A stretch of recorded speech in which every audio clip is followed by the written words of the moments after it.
Welcome back to the YouTube channel, Malawi Cameras. Tilowe ku Zimbabwe. Hey. And how many munakhala ku South Africa? Timati and baja akunjira. Akunjira? Something like akunjira. Akunjira. Yeah, something like that. Yo, amazi chora kuti ife achimwene. Kungondiwe malabasa akuti achimwene ya mazimbabwe enzamba lero. So anyway, tilowe ku dziko la Zimbabwe pamene president wawo dzina lake amachedwa kuti Mnangagwa amene ndithu wasintha malamulo a dziko la Zimbabwe.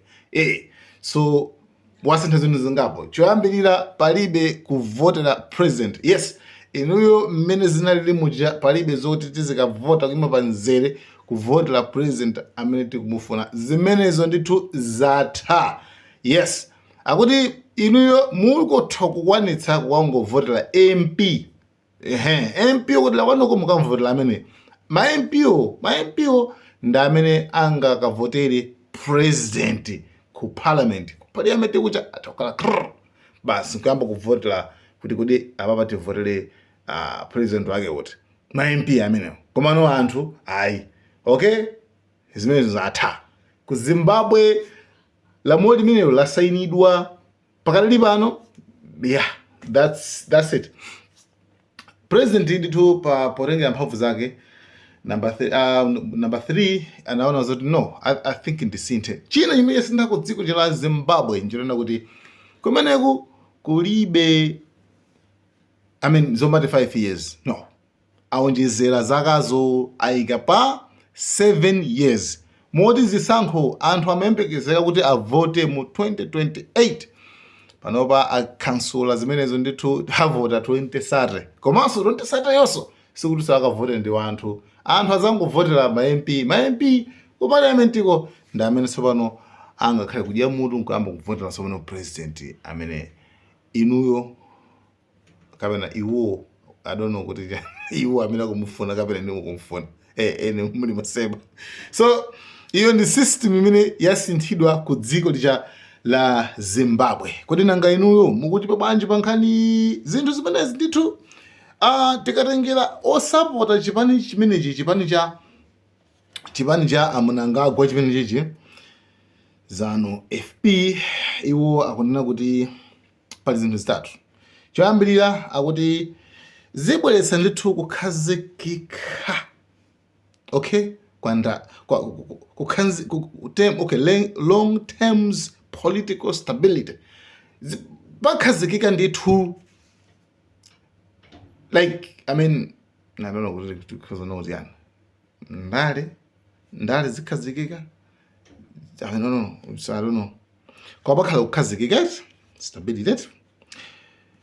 Komanso tibanga reduce election cost.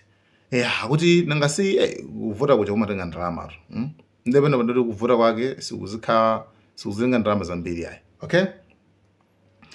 Nde komanso boma lizikwanisa kupanga implement kupanga zinthu zimene zakufunika kuti iwo apange like muzaka zambiri 7 years. Koma 5 years iwo ndi machepa. Nde iwo akutero. So komano ena otsutsa nkhani ndesana ndendele bwino nkhani ndendele bwino makuti iwowa akunena kuti it weakens democracy. Akuti ikuchepesa mphamvu. Okay, yafokesa democracy khala weak. Koma especially pomati anthu sangavotere president directly. Pamenepo akuti pamenepo ndikuti sipanaende bwino.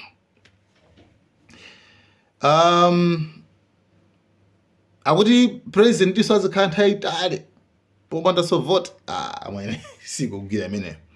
Right? So akunena kuti zimenezo ndithu zinakalowa kai ngati national referendum kuti dziko lonse alifonse dziko lonse labasi. Anyway, zinangoita ku parliament kwanangovota kuti okay okay zimafunika ndithu dziko lonse livomereze. Okay, petition yende dziko lonse lisaine, like I mean dziko la not lonse koma dziko lonse la Zimbabwe right, pakhale ndithu maganizo anthu aweke maganizo awo osati kungopanga okha. So kumene kuvuta tsopano apa ena ndithu ayamba kale kupanga failo maligo